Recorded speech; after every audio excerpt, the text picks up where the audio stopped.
added offensive lineman Stefan Wisniewski. John has a piece up right now at 973ESPN.com that he's got something to prove here. And one of the questions we asked when they signed him was, will he be at left guard? Will he be working out at center? Is he going to be kind of a swing guy? What are they going to be looking for from him? What does this mean for the offensive line in terms of the draft? They brought in Brandon Brooks. They've now got Wisniewski.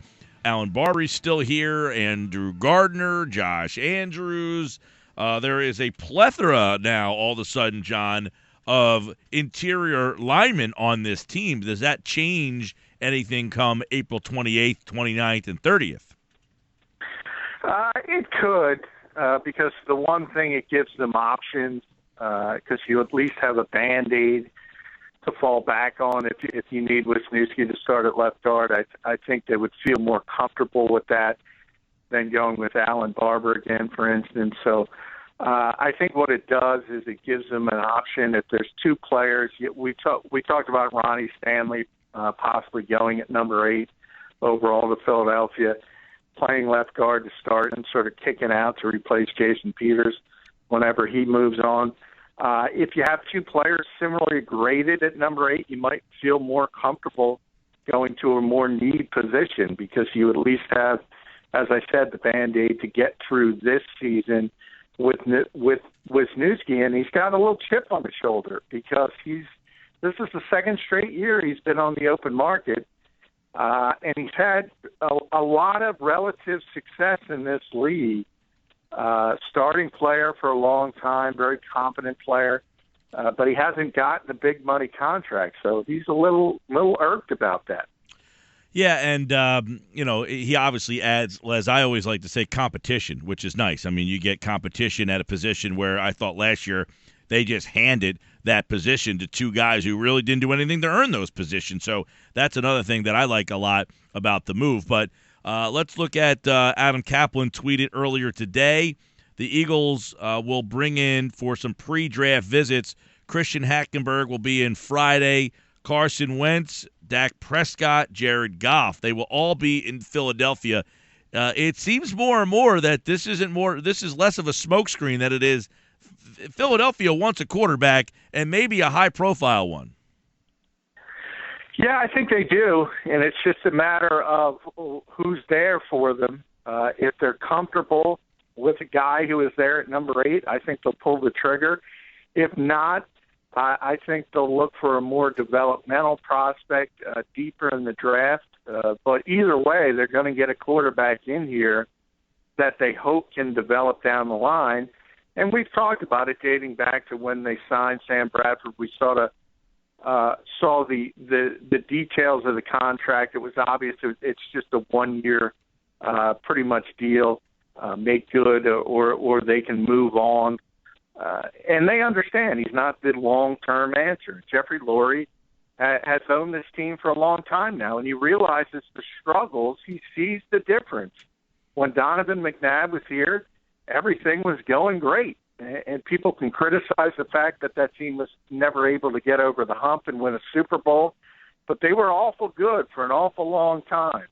And it's fallen apart. And there's really one thing you can trace it to, and that's the quarterback position, where since Donovan has moved on, it's been body after body after body after body, and they want that to stop. They're bringing these guys into the NovaCare Center for a closer look. They met with them earlier. The fact that they are now coming into Philadelphia and they're taking a look here obviously shows that they have very high interest in these guys. But, again, at number 8, it almost seems that you would have to trade up for the guys. And Hackenberg, Dak Prescott, those guys wouldn't be there at number 8. So it's still a little mixed signals. Yeah, and that's the point. There's 3 guys, really, we know in the conversation to be top 10 picks, and really most scouts would whittle it down to 2, and that's Carson Wentz and Jared Goff, and sort of Paxton Lynch is the wild card who teams might push up the board a little bit out of desperation, or they might settle down. He might go mid-first, late first. Really, he's the wild card. And then after those 3, that's what we talk about. If you're not comfortable with taking Lynch at number 8 if he's available, and the other 2 are not, then you start looking to the Dak Prescotts of the world and the Christian Hackenbergs, and that obviously would mean third round or even deeper potentially. John McMullen's with us. As we just told you, Adam Kaplan reporting the Eagles will host Carson Wentz, Jared Goff, among others in. And, the investigation of all these quarterbacks obviously showing more and more that they are sniffing around to try to upgrade that position. And you wonder how Sam Bradford's taking all this. I mean, he's not going to speak or anything or say anything. But, again, I guess it kind of goes back to the deal that he signed was more of a 1 year, you got to prove it to us again. Yeah, I mean, he understands. The contract spoke volumes, and he realizes that he has to prove himself. But I always say, and we saw it with Nick Foles here for a while. We saw it in Washington last year with Kirk Cousins. If you play well in this league, people are not going to bench you. So that's what Sam Bradford has in his back pocket. If he comes in here in September and he plays well from day one, and the Eagles are successful, it doesn't matter if they draft a quarterback at number 8.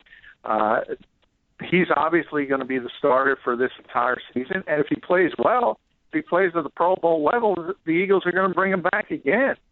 So it's all within his hands, but while I say that, the sample size is pretty large on Sam Bradford now, and we can talk about those final 7 games of 2015 all we like. History generally is not going to change for a guy at this stage of his career, and I think the Eagles believe he's a mediocre to competent quarterback at times, and they want better, and I think that's what they're signaling, and I think it's coming through to Sam Bradford loud and clear. Yeah, no doubt. John McMullen's with us, 97.3 ESPN.com, at JF McMullen on Twitter. John, the Mel Kiper mock draft, DeForest Buckner, defensive end, Oregon. He's a name that is very high profile. I don't know that a lot of Eagles fans have heard it much or have even considered it. Would that be a steal if they got him at number 8? And is that somebody you could envision them taking at number 8? I can, because he's a guy who can play inside and outside on the defensive line. And what we know about Jim Schwartz is he wants a rotational system up front. And while the Eagles shape up very strong in the front 4, from a starting perspective, the depth is seriously lacking. So they're going to add a defensive tackle, especially somewhere in this draft, relatively early. You talk about a guy like Buckner, I think some Eagle fans will be turned off just from the fact he's from Oregon. That whole because of what just went on. How apropos, right? Yeah. Baltimore is also in the equation for him at number 6 overall, and that's a guy who is shooting up in recent weeks into the conversation about being a potential top 10 pick. But if you look at the Eagles and how they're structured right now, yeah, you have Cox and Benny Logan, but after that, you're talking about guys like Bo Allen and maybe Taylor Hart moving inside, who's really a 3-4 player, not a very good one at that. So they need some help at that particular position. John, we haven't heard much about Fletcher Cox and any extensions. I mean, anywhere there, any possibility that still happens? Yeah, it's a possibility. The Eagles want to get it done. We've talked about it for a long time. It's a very difficult negotiation for him because Fletcher's camp understands how much he's worth right now, and they also look at the history of Jim Schwartz and what he's been able to do at that particular position for certain players. And all of a sudden, if Fletcher Cox has another year on top of what he was able to do last year, then you're talking about potentially being in the conversation to be the highest paid defensive player in the NFL. And the Eagles want to get something done, and they want to get something done that's as team-friendly as possible. Now, Howie Roseman understands, though, and he's actually stated, we understand who Fletcher Cox is, and he's going to get paid like a star player. So really, this is just hammering out the details. if worse comes to worse from an Eagles perspective, they'll put the franchise tag on him. There's no way they're going to lose Fletcher Cox. But it's really from his side and their realization that he could really be in the Ndamukong Suh, Von Miller category as far as a paycheck if he has another year like he had last season. John McMullen's with us. You know, John, and last year, almost ad nauseum, it was, all right, new trade possibility to get Mariota. You know, is there a sense that Doug Peterson is going to get in that realm where he's going to try to do whatever it takes to get from 8 to 1? Well, I don't think it's up to Doug. Obviously, it's up to Howie. I think I've heard it from a couple different people that Doug is really high on Carson Wentz and thinks he could be a superstar player, and I believe that's the case. And to guarantee him, you would have to go up to number 1, and that's a difficult jump. And if you remember, last year, about the only time, Mike, that Howie spoke was in London at that conference, and people asked him about Chip potentially moving up to number 1. And he was very sour on that, very sour on potentially mortgaging the future for one particular player. So I just don't think Howie Roseman's going to do that. But stranger things have happened, and if this organization believes Carson Wentz is in that next superstar quarterback tier, you almost have to try.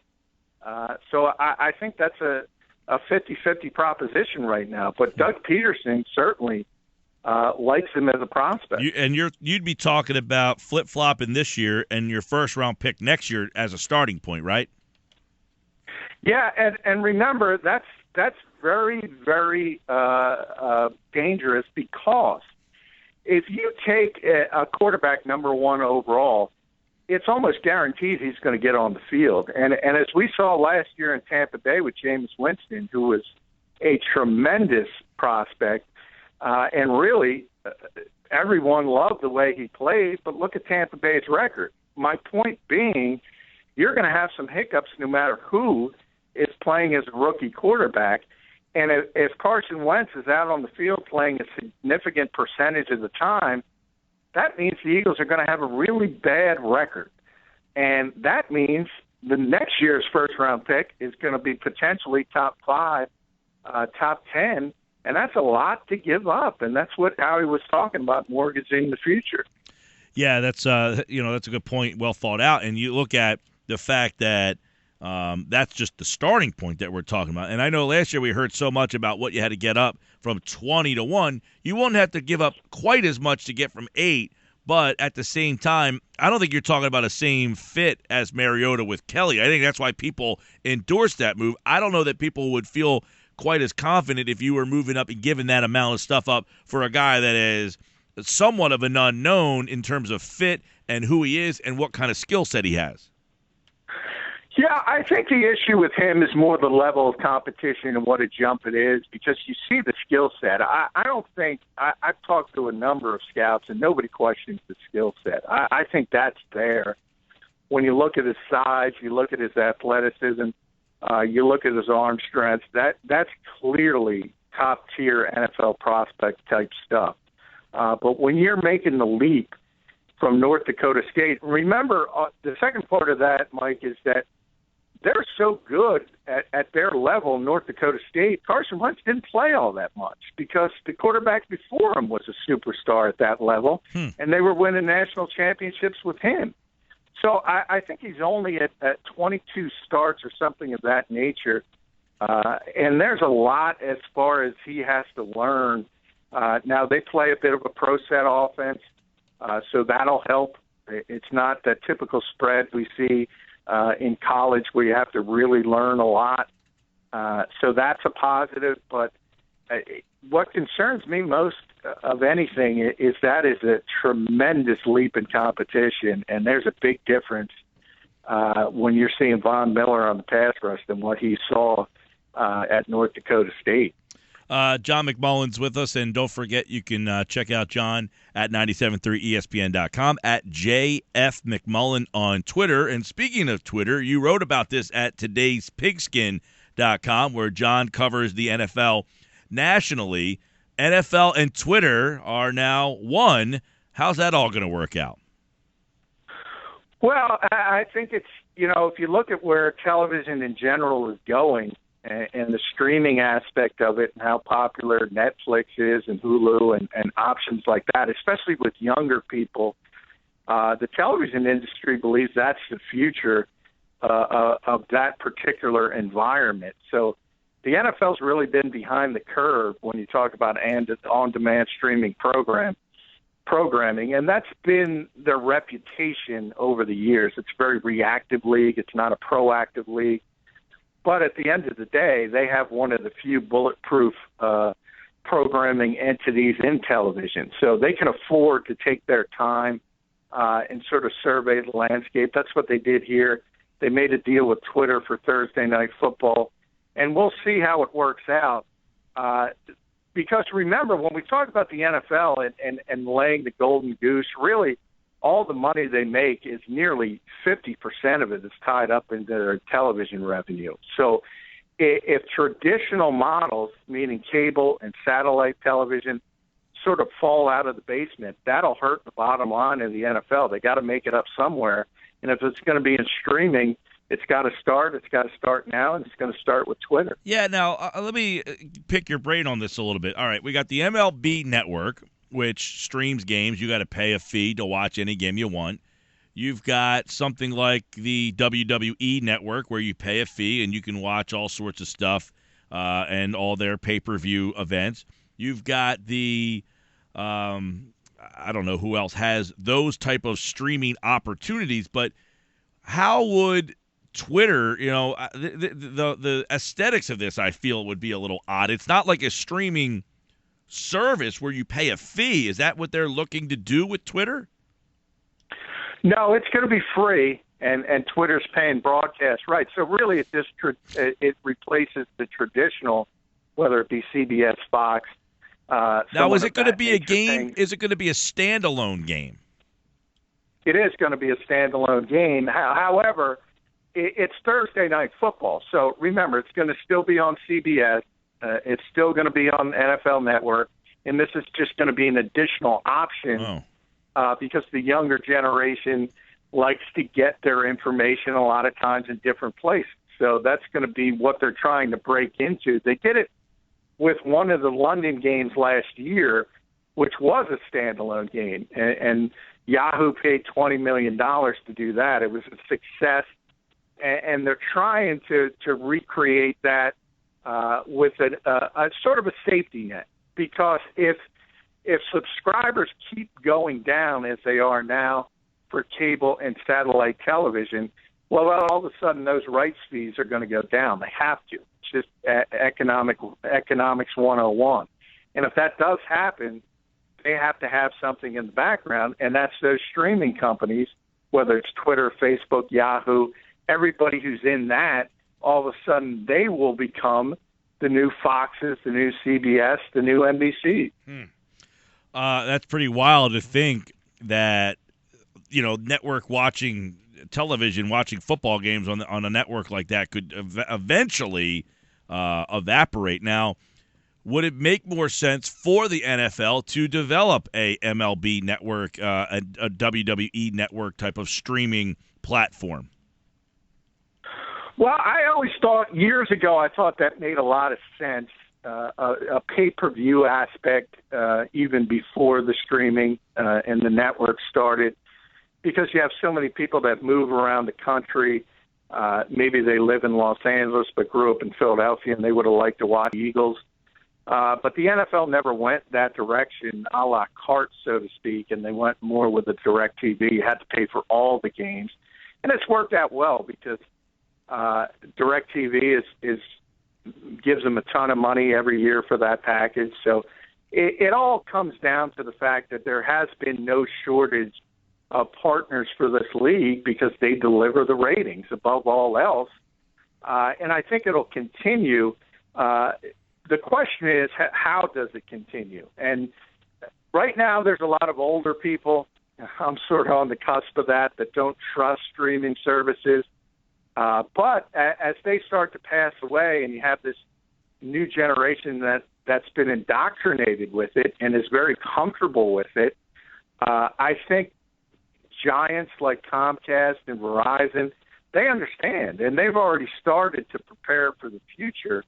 And the key to the future is to get reliable streaming and reliable internet service, so that allows this sort of packaging to go into homes unfettered.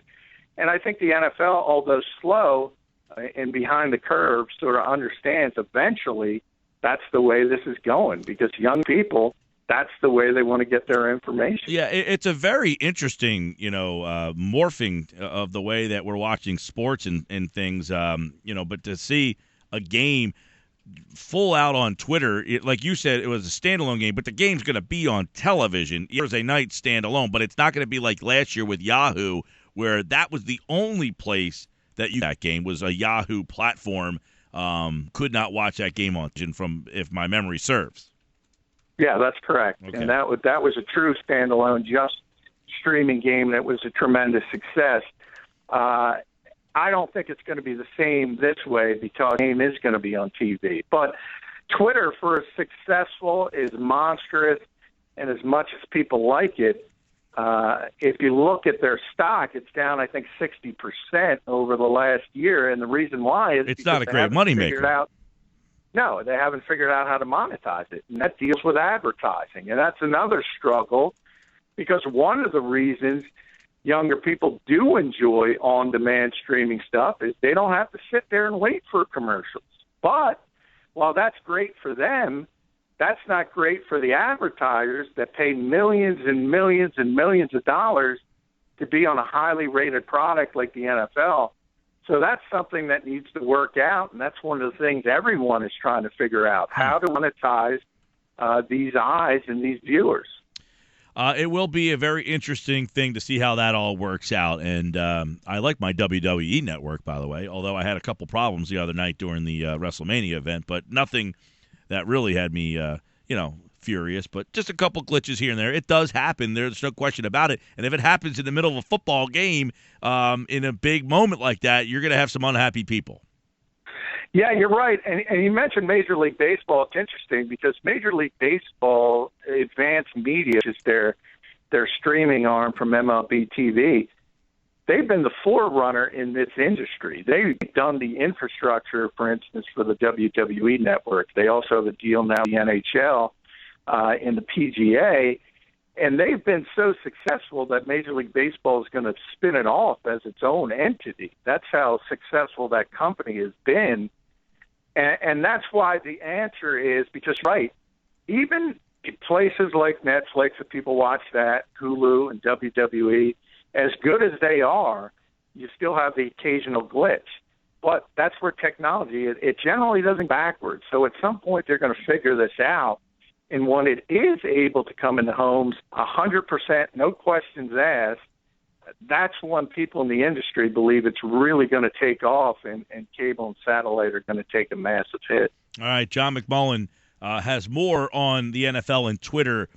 His article is up at todayspigskin.com. You can find it by following him on Twitter at JFMcMullen, and he's got more on some of the Eagles prospects who have been in on visits, some other interesting Eagles news and notes, and you can go up to the top of the page in the must-read section, click on McMullen's Eagles coverage, and get it all right there. All right, John, thanks, pal. Hey, thanks, Mike.